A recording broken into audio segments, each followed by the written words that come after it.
TV Vlog, shout out. Subscribe natin. Ayan, salamat po Kuya Bal Santos Patuloy.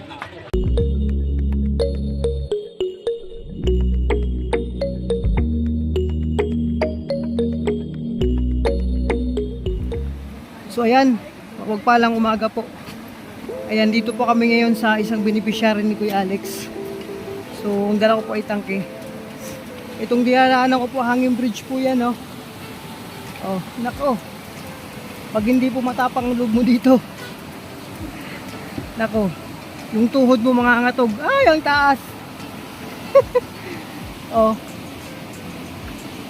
Hanging bridge, pre. Guys. Oh. Ang taas po nito. Naku, ang layo. Gumagalaw. Kailangan matapang ang loob mo dito.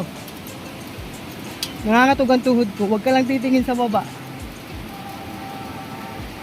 Kaya kasi salamat sa nag-sponsor dito sa Shilane at tangke. Beneficiary ni Kuya Alex. So ayan. Mag-isa na naman ako. Ito na naman. Kinakausap yung sarili. Ayan. Parang naulit lang yung nakaraan.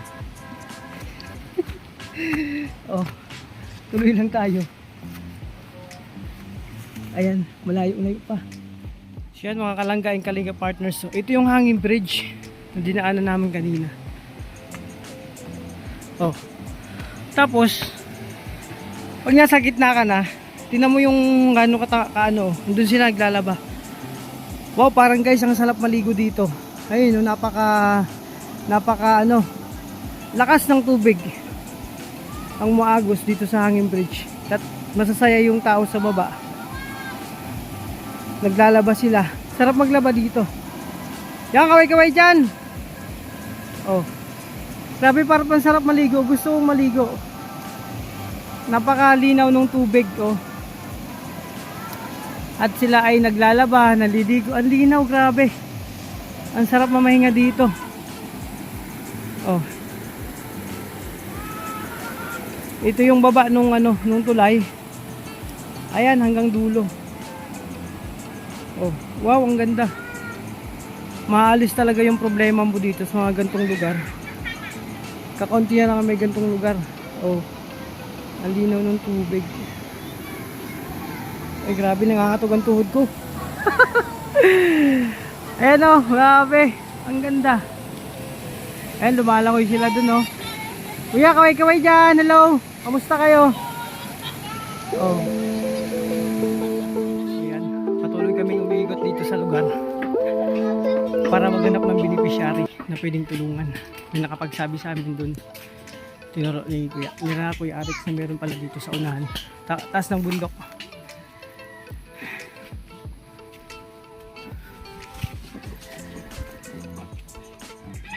So yun, no. Ang daanan dito. Materik na bundok. So sabi bandang unahan. Yan natin. Kung din ba sa unahan. Hindi namin makita yung sinasabi. Pero maghahanap na lang kami ng pwede. Pwede namin maging beneficiary.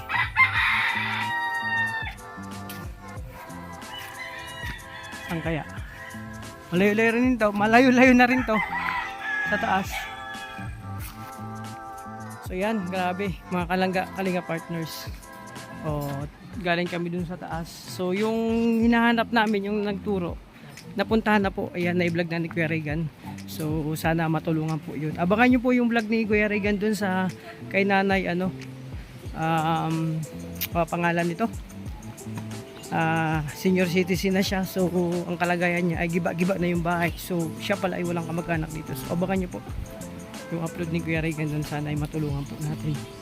So ngayon ang ginagawa kong pagbablog, ito na po na kasi naghahanap pa po kami ng pwede pang beneficiary. Actually wala sa plano kasi nagkataon lang na sinamahan namin si Kuya Alex dito para para madala yung sa kanyang beneficiary na si Joyce, madala yung isang seat na Shilane tsaka gasol para naman hindi sila mahirapan sa pagluto kasi yun karapat dapat din matulungan talaga si Joyce. Nag-iisa na lang siya ang panganay na gumagabay sa kanilang mga magkakapatid, so wala nang ama. So yun nga, wala sa plano. So yun, tanong-tanong din po kami kung sino po ang pwedeng matulungan na karapat dapat. So yun, naituro po sa amin. At ayun nga po, na-i-vlog na ni Kuya Regan. So, yun. Sana ay matulungan. Ngayon, nandito na naman tayo sa Hanging Bridge. Oh, sabi nga, sa buti na lang itinuro sa atin ng ating sa ngalan ng Panginoon ang mga karapat dapat na tulungan. At yun nga, nakita natin si Nanay Aurora. Yun, Aurora. So, andito tayo sa Hanging Bridge. Napakataas. Kasi hindi kami prepare, kailangan may tracks. So wala akong swimsuit, naka-boxer lang ako.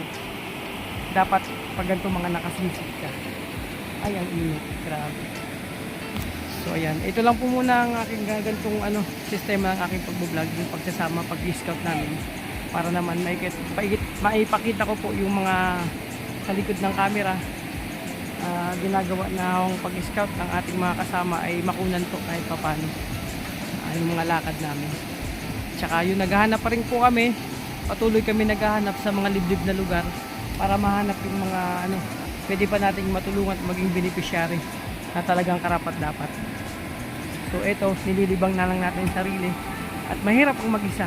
Sabi ko nga sa inyo, kapag nasubukan nyo ng mag-isa, parang ikaw ay alone, mararanasan nyo po, nakakausapin nyo na yung sarili mo. So ngayon, nandito tayo sa Hanging Bridge, nangangatog na. Alam nyo ba yung tuhod ko nangangatog na, kaya hindi ako sanay sa gantong mga heights. Oh, ayan. So, samahan nyo po kami sa aming paglalakbay ngayong araw sa mga misyon. So, hindi pa kami tapos. So, tambay-tambay muna ako dito. Ayun, sarap tumambay dito kahit nangangatog ang tuhod. Dito lang tayo magpapakyut. Kahit walang pinapakitan. At ang saya nila dun, sa baba, naliligo sila. Sarap magkapihan sa ganyan. Sobrang labig ng tubig. Tapos, ang linaw, grabe. Sarap dito mag-picnic, mag-ihaw-ihaw. Oh, yung kalanggan kami ng partner. Nakaka-enjoy. Sunod, tayo? Pag medyo may oras tayo, magbisita tayo dito. Samahan natin pagbisita nila Kuya Alex ulit. Sama tayo, dala tayo ng pan-swimming. So mag-vlog tayo dito, mag-swimming tayo. Para naman makita nyo kung gaano ka sarap, gaano ka presko, kung gaano ka lamig at kasarap yung tubig habang sa baba ay naglumalang yung mga bata. Nantuwa yung mga bata, nakaka-indit yung nila, ang ginagawa kasi namiss natin yung ganyan kasi yung time na bata pa tayo ay ganyan din tayo ang ginagawa nila sa pagdaanin dati. Yun ang nakakamiss ko. Pero ngayon, tirik ng araw, hindi ako sa bilangan. Bilad na bilad. Pero masarap. Bilad yung magandang. Masarap din tumalon dito kaso hindi masyado. Nasubukan nung tumalon sa gantong height nung nag-take ako ng seaman sa barko kami sa taas ng barko. Tumalon ako, ganito yata kataas pero malalim ang tubig. Ayan, sarap sana tumalon kaso medyo mapaabaw ang tubig. Pagdidibitado, pagtatalon. Ayan, gera na po kami. Sabi ko sa inyo, kapag naranasan nyo mag-isa, nakakausapin nyo yung sarili nyo. Mahirap pag kinakausap ang sarili. So enjoy lang natin. So ayun, patuloy kaming iikot. Pupunta kami sa ibang lugar, mag-iikot pa kami. Ayan.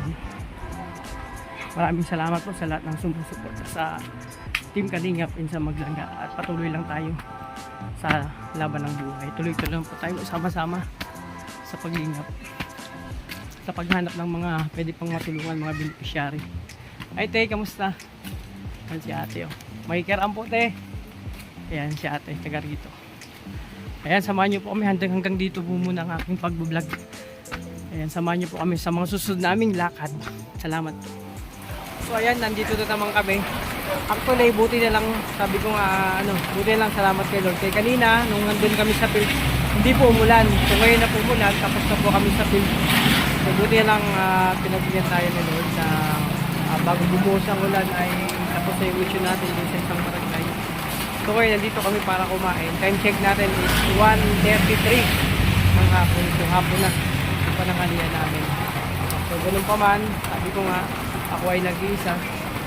Walang kasama dito. Kung kalungkutan natin, itapon lang natin yan. Basta tuloy lang tayo sa ating mission. Ay grabe. Kaya kausap ko naman namin sarili. Ayan, salamat po sa lahat ng sumusuportan sa team. Ayan, walang humpay na pasasalamat sa inyo. Sana support niyo po yung mga charity works namin at yung mga ginagawa namin sa field. Supportahan po natin at sa mga kasamahan ko po.